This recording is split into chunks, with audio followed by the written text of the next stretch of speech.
Salut tout le monde, on est dans la première édition de Tu sais quoi. Alors qu'est-ce que c'est Tu sais quoi?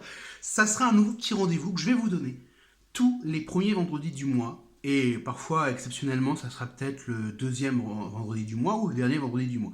En gros, je vais essayer toujours d'être sur la même période, le premier vendredi du mois. Et en quoi ça consiste? On va simplement faire à chaque fois plusieurs points clés de tu sais quoi. Alors, par exemple, aujourd'hui, on va parler un peu de cinéma. Eh oui, de cinéma et de séries télé. Principalement, en fait, de tournage. Alors, on va commencer tout de suite. Tu sais quoi? Tu savais que 80% pratiquement des séries américaines que tu vois à la télé ne sont pas tournées aux États-Unis, à proprement parler dans le lieu qui est décrit. Bien souvent, en fait, par exemple, tu vois Smallville, c'est tourné à Vancouver. Et il n'y a pas que ça. Évidemment, il y a d'autres séries. Par exemple, Vampire Diaries, c'est vraiment tourné aux États-Unis, sauf le pilote qui était tourné à Vancouver. Et d'ailleurs, si tu regardes bien, dans le pilote de Vampire Diaries, le lycée qui est utilisé, c'est le même lycée qu'on a utilisé dans la série Smallville. Et d'ailleurs, c'est même pour ça que quand tu regardes les plans extérieurs dans la série Vampire Diaries du pilote, tu te rends compte que ce n'est pas les mêmes plans extérieurs que celui de tous les autres plans extérieurs qui sont tournés sur le reste de la série. En réalité, d'ailleurs, tu vas rire un peu, Vampire Diaries fait partie des premières séries, en fait des rares séries où le pilote a été tourné pratiquement en une seule fois et il n'y a pas eu de redemande de recut, il n'y a pas eu de demande de remontage, il n'y a pas eu de demande de changement. Bah oui, bah tu sais quoi, hein. Alors, le plus souvent, quand tu regardes un pilote à la télé, il a déjà été retravaillé plusieurs fois. C'est-à-dire que la chaîne a décidé de demander qu'on retravaille des éléments. Par exemple, un exemple simple, t'en as deux exemples parce que je suis généreux. Par exemple, la série Big Bang Theory, la Penny que tu vois dans la série n'est pas celle qui a été choisie à la base. Du coup, ils ont dû retourner tous les plans, remonter tout le pilote pour te créer un autre pilote avec une autre actrice. Et d'ailleurs, c'est pas la seule. Il y a eu aussi la série Charmed et la série Buffy contre les vampires. Buffy contre les vampires, il y a même le pilote qui circule, il y a même le générique qui circule avec l'actrice qui à la base devait jouer Willow. Et oui, ce n'est pas Allison qui devait jouer Willow. Et en fait, ça a changé. Et vu qu'on a parlé de Smallville tout à l'heure, l'actrice qui joue la mère, en fait, c'était pas celle qui était choisie à la base. D'ailleurs, on a dû retourner totalement tous les plans où on voit la mère. Et tu sais quoi? Il y a eu beaucoup de séries comme ça qui ont vécu ce grand souci de remontage.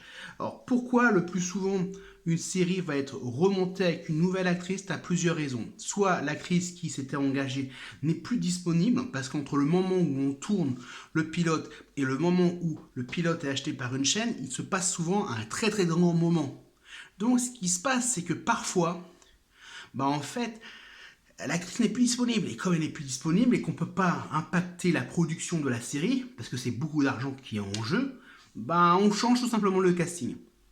Deuxième solution, c'est que quand ils ont fait les premiers screenings de la série, on s'est rendu compte que l'actrice, en fait, qui est choisie ne colle pas. Elle ne plaît pas. Donc, la solution, c'est de redemander, de recaster une nouvelle actrice pour remplacer l'actrice. Et il y a aussi une autre hypothèse qui arrive bien souvent, c'est que il n'y a pas d'alchimie à l'écran. C'est-à-dire que l'actrice qui est prise pour jouer un personnage clé ne colle pas et du coup on redemande de retourner la série avec une autre actrice. Et ça c'est vraiment très impactant parce que une actrice a une manière de jouer.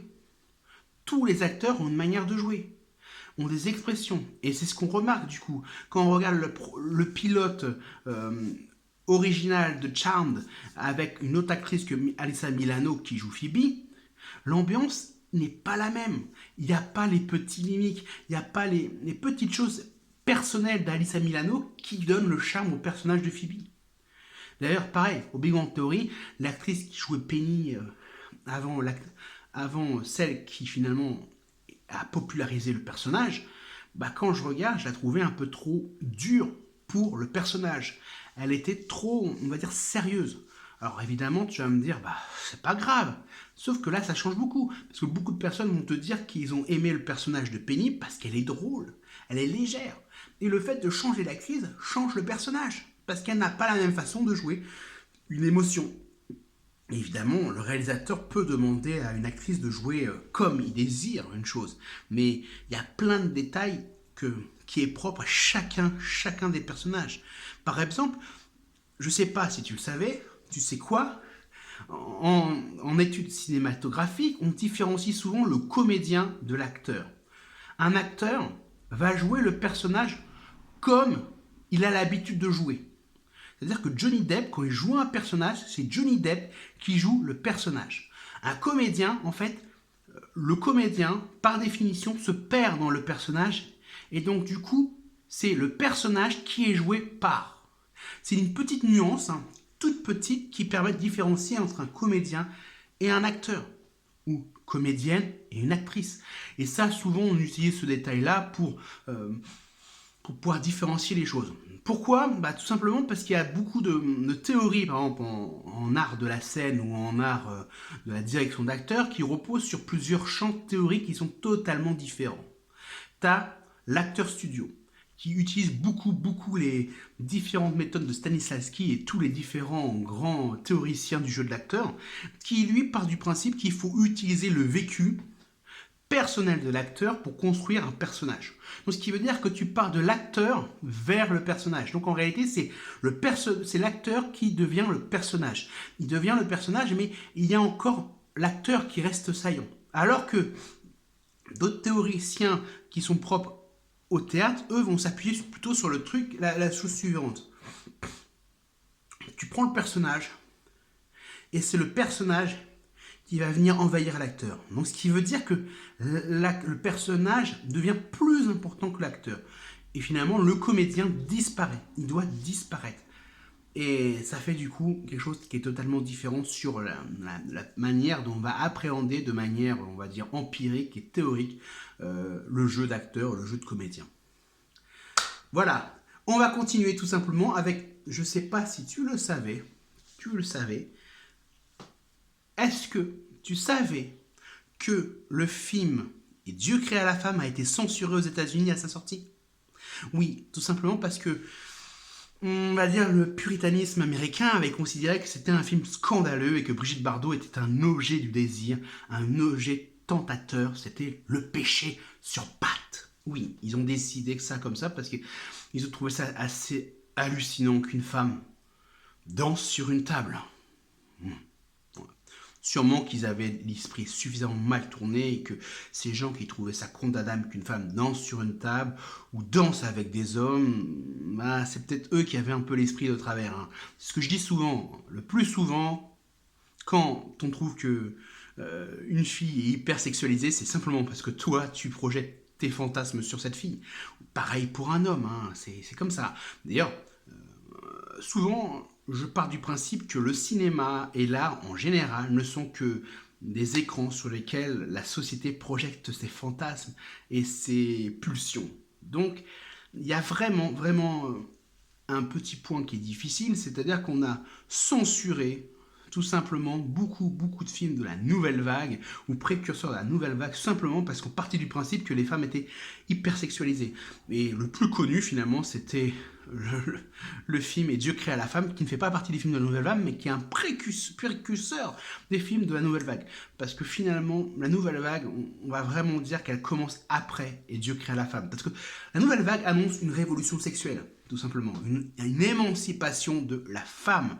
Mais tout cela se passe sur une population qui a un peu changé. C'est un cadre sociopolitique qui a totalement changé, sociopolitique, mais également socio-familial, mais socio-psychologique. Tout simplement, mai 68 a fait des dégâts. C'est-à-dire que la jeunesse actuelle ne veut plus se soumettre aux diktats des anciens. Donc, tout ce qui se passe dans la France va avoir aussi des répercussions sur le plan européen dans plusieurs pays qui vont s'en inspirer. Et c'est comme cela qu'on va avoir ce qu'on appelle une nouvelle vague.